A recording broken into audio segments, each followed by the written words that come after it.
اس دن انسان کو جو عمل اس نے آگے بھیجے اور جو پیچھے چھوڑے ہوں گے سب بتا دیے جائیں گے، بلکہ انسان آپ اپنا گواہ ہے، اگرچہ عذر و معذرت کرتا رہے۔ اور اے پیغمبر صلی اللہ علیہ وآلہ وسلم،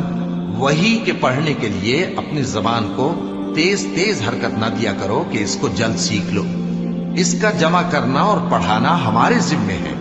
سو جب ہم اسے پڑھا کریں تو تم اس کو سنا کرو اور پھر اسی طرح پڑھا کرو،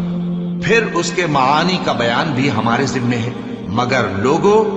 تم دنیا کو دوست رکھتے ہو اور آخرت کو چھوڑے دیتے ہو۔